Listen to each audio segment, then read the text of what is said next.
Wow. So I can actually go live on TikTok. Sorry, I almost said the wrong word there. Wow, that's really cool. I thought you had to have like 1,000 followers or something like that. What am I doing? Munching my lunch. And you may be asking, who the hell is this guy? So my name is Neil Bhuiyan. I am a lot, but I am primarily a sales coach, sales trainer. What's my story? 20 years ago, I went for a startup in tech sales, and they introduced me to this position called an SDR, or a sales development rep.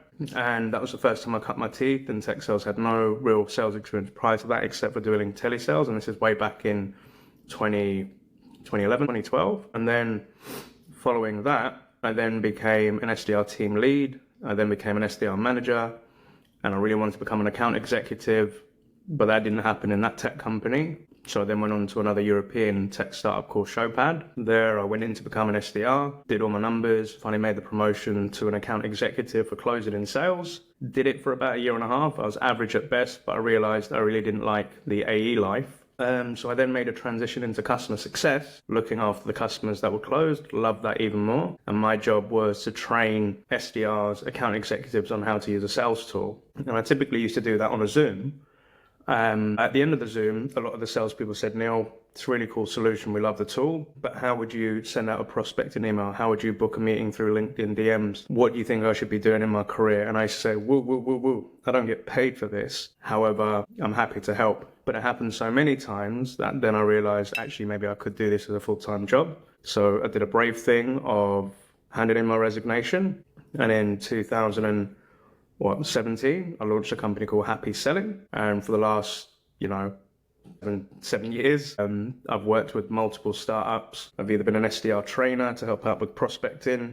I've been an SDR manager for hire, and helping build up teams and an outbound engine. Had a lot of cool, fun times, traveled in lots of different companies and startups. And most recently, in the last 2 years, I joined a company called My Sales Coach, where I'm kind of like a sales therapist. And from there, people book in time with me to bring me their problems and challenges they're going through in sales. And I've had the opportunity of helping people to hit President's Club, become SDR of the Year. I'm helping out a lot of SDR managers, like building out their teams. And that's pretty much me to a T. And outside of that, I'm a dad, which is my number one job that I love. I have to keep eating my lunch. I'm also an MC/rapper, so I like to spit bars. I'm also a podcast host and have a show called the SDR Disco Called Podcast. I write a lot of content on LinkedIn, and I just love helping people win. Love the world of sales. Prospecting specifically is my bag. I only came onto TikTok about a year and a half ago because I realized you have to be multi-channel, because the people that are on LinkedIn, Instagram, Facebook aren't all the same people that are on something like TikTok. And I love using TikTok and whatnot.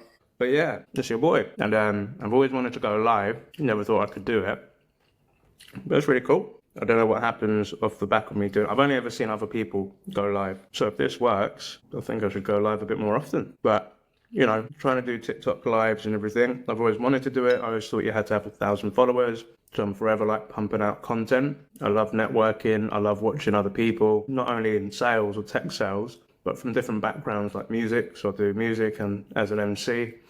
It's funny enough, it was music that got me into tech sales, because I used to work with a UK garage duo called DJ Luck and MC Neat, and it was somebody through them that worked in tech and was, oh, hello, I've got somebody watching. Hello. First time I've gone TikTok live, so thank you for joining and being a viewer. If you've got any questions or anything, I don't know how this works, so feel free to drop it in. I'd love to connect with people. And yeah, basically, it was because of music that person through that duo worked in tech, and then they asked me during an event when I was emceeing, what do you do for work? And back then I was just like, well, I work in B2B telesales, and I'm a businessman. I work in sales. And then that person said, I then said to them, so what do you do? And they said, well, I work for a startup. I'm a recruiter. You've probably never heard of us. We're a US company. And she said her name's Zora.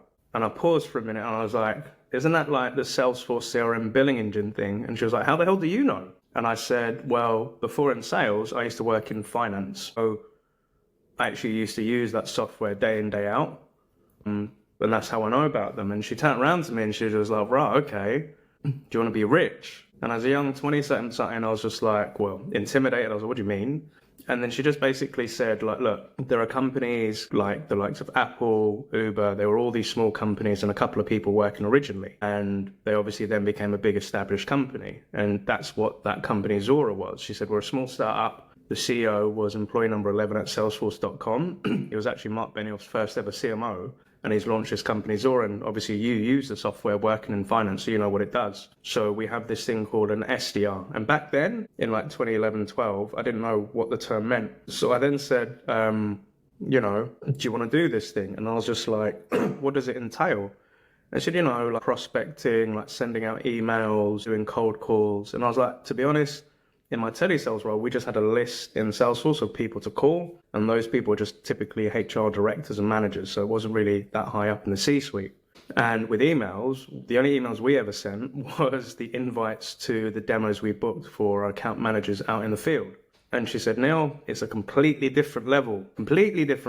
She said, what you need to be doing is reaching out to the C-level by sending them emails, trying to introduce Zora and talk about something called the subscription economy. And I'll come to the subscription economy in a minute. But she said, well, basically, look, we've got 20 US SDRs, and now we're looking for the first UK or European SDR, and you could be that guy. I was pooping my pants. But at that young age, I was in this mindset of, I want to get somewhere in life. I want to grow. So it's kind of like the Jim Carrey yes man. I was just saying yes to whatever opportunity comes. So I was like, cool, let's do it. And obviously I didn't put it in that way. But it resulted in me going in for the interviews in Covent Garden. I was grilled for like 2 hours by 8 different people. And I kept getting hit with, you're not really the caliber of the other people we're interviewing, like they're ex-Oracle. Again, this is my first time on TikTok Live, so I don't know how this works. If you want to tell me how this works, or you want to send highs and all of that sort of stuff, let me know. I'm just going as I can. So where was I? So yeah, went for the interviews, got the job. And then basically what happened later was I learned how to be an SDR, and I was supporting like 3 to 5 account executives. So my job was to book meetings with C-level people, so these account executives could go do the Zora chat. And I was loving it, because for the first time I had a bit of an autonomy, because I was the only SDR for the whole of London and Europe. And all of my colleagues were in the US, so they were a couple of hours like ahead or behind. I can't remember, 6. They were based in Cali, and I was in London. So I had all these templates and everything, but I had to kind of Europeanify it. Because again, what happens in North America versus selling in the UK is completely different, right? So that was really fun. It was hella scary as well. And there's so many other stories I can go into. But basically, that's where I cut my teeth in the world of tech sales. And from that point on, going off into different companies, meeting different people, getting to travel. Like I went to Cali 8 times in the space of a year. Made a lot of friends. And kind of the thing for me back then was I was in a company where the people that built that company were ex-Salesforce, ex-PayPal, ex-eBay. They built these really cool startups. So for me, I was like, I would love to be a CEO one day. But back then I didn't know of what. But I said to myself, if I'm rubbing shoulders with those type of people, then by all means, that hopefully will rub off on me. And 20 years later, I've got my own biz. I do my own thing. So the dream did happen, but it wasn't a linear path. So yeah, if you ever checked out my profile and you see me give me tips and who the hell am I, now you know. And if you've got any questions, hello to Wax Melts. Hello, Harry. Neil's first ever TikTok Live. This is cool. I don't know if you're even watching or scrolling past like I sometimes do. But yeah, with TikTok and content, I love posting. I'm one of those guys where before, not too scared to post. Primarily, I'd post on LinkedIn about business stuff, and I wouldn't really give who I am and my sort of thoughts. I gave the professional corporate sort of vibe to it. Working in music and having different social media profiles there, that's where the other side of Neil was. So in the last year or two, I've been able to amalgamate and kind of be a bit more authentic. Still keep it business profesh, but, give it to an audience that understand it. Because I think with the thing with HappySelling, my business, why did I launch it, was SDRs were typically last on the checklist.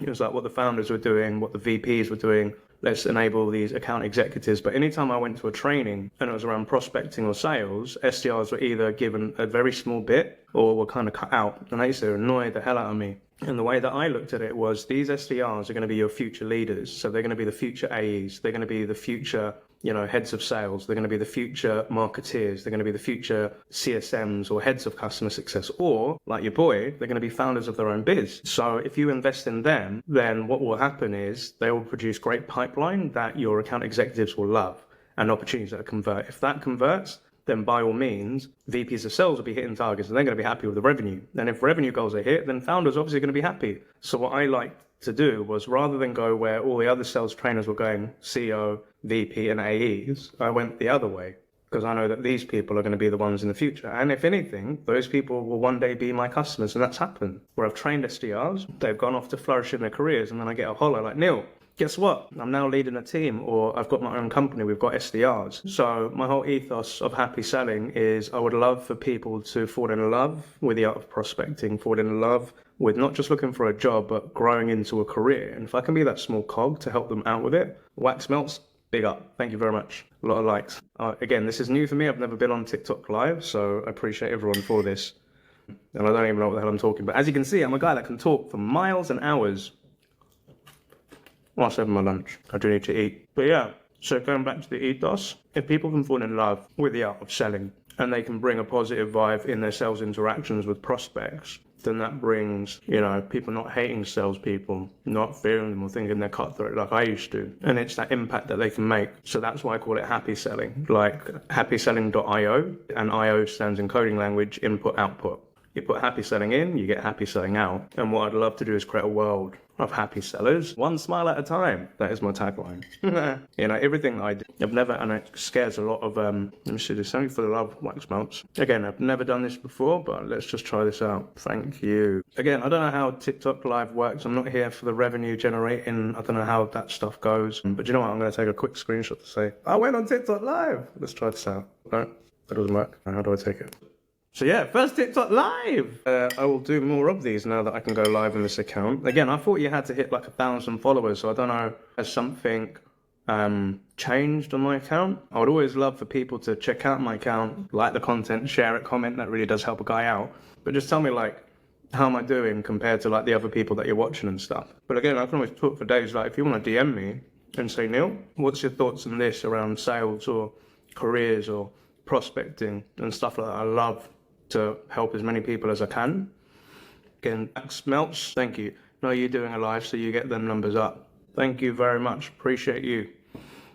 This is fun. Do you know what? I actually tried to do something like this a couple of years back because I went onto TikTok. I thought, cool, I need to go on this live thing. And I pressed the live button and it just went, I thought, why doesn't this work? I see everyone else doing it. So I Googled. And I was like, yeah, no, you've only got 300 something followers. You can't go live. I was like, oh, that's pants. So what I then did was I went onto my Instagram. So if you want to see me on, well, I don't know if I'm allowed to say that, but happyselling.io is another place that I'm on. And then from there, I went onto Instagram live. So I used to take my son to his Saturday school. And whilst he was in the school doing his stuff, I would sit in the car and I'd get my camera and my phone up and I'd go on Instagram live. And then from that, I'd do the recording and I called it sliding into the Saturday DMs. So during the course of the week of working and coaching, people would come into my LinkedIn DMs or emails and I'd basically talk about the type of DMs and emails that I got. And rather than naming people, because that's not cool, I would talk about the topics that they're asking me with or if they're struggling and challenging. And then basically just give my 2 cents so that other people could learn from it. But the cool thing was, as a content creator, I realized I could download the Instagram live video and then I could upload it into my video editor. I could snip it up and then that helped me create different videos that I could upload to TikTok. So they always talk about repurpose content.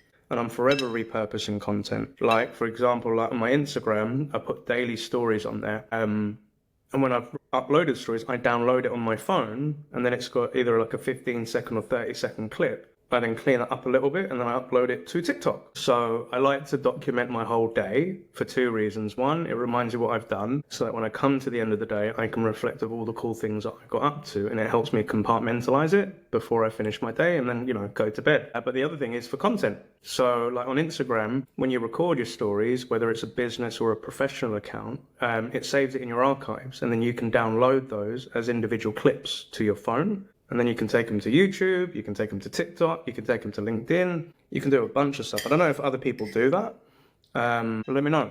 Or maybe that's an idea that you can steal and go do yourself. I love content creation, and I never really called myself a content creator back in the day. It was just I love doing vids. But I've been doing vids for days. So like even in my music days, I had a video of me at age 26, so I'm 40, FYI. Don't look at that, do I?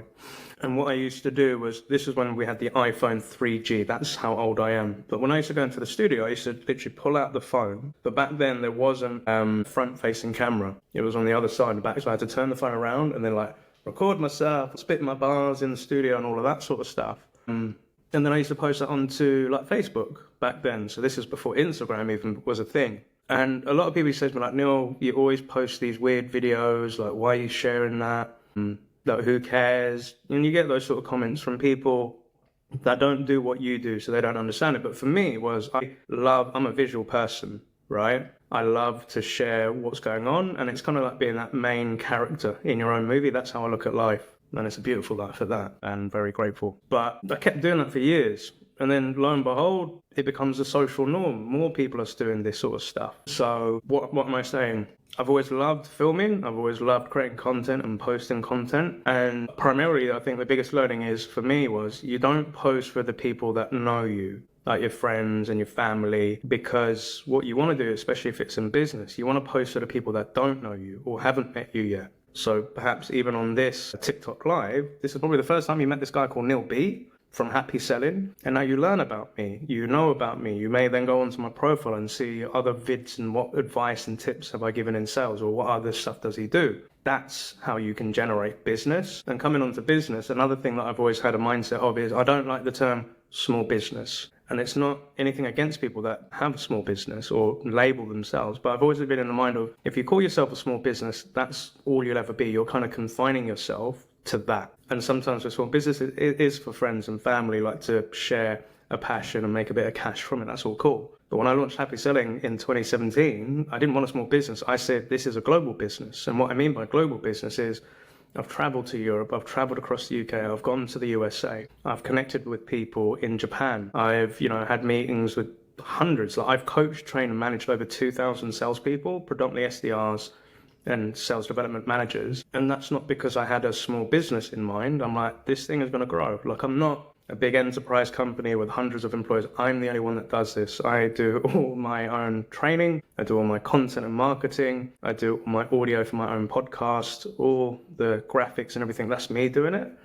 I'm my own accountant and all of that. I don't have a team. I've had people in the past that have helped me out with it. Hello, Queen. Hello, all the people joining. This is my first time on a TikTok live, so thank you. I don't know what anything means. I don't know what hearts mean, so welcome. And you're learning with me. If you've got any tips, drop them in, let me know. But yeah, as you can see, I've got a lot to say and I can talk for days once I eat my lunch.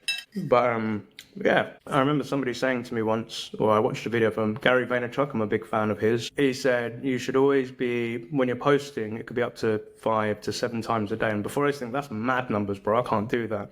But I've now got to the point where I've got too much to post and I have to schedule it up, right? But where was I going with this? So yeah, in terms of posting content, so the thing was, he said, some people will post when they're in front of the computer and they've got the presentation and it looks like a freaking webinar.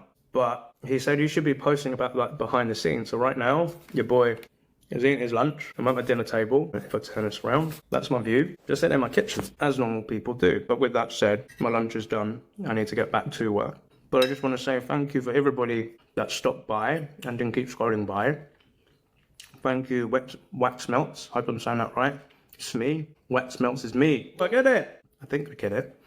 And yeah, if I can do TikToks lives, I'm definitely going to be doing some more. If you can give me a follow, if you can like my content, if you can share it, DM me with any questions that you might have. I'd love to come on this to answer questions around sales, prospecting, mindset, career. See me as your happy, positive sales coach, because that's what I am. I'm a peach. Thank you very much. I see, what do I see? I see my profile, it says 1,001.0k hearts. Is that how many likes this has got? And what else can you do with this stuff? No, this is an AI generated content. Do you know what? I'm not going to F with this. I'm going to just learn as I go along. But Mando likes red. I like red too. Moulin Rouge. I'm a big French fan. I love France. But gang, thank you very much and happy selling, and I'll be back soon.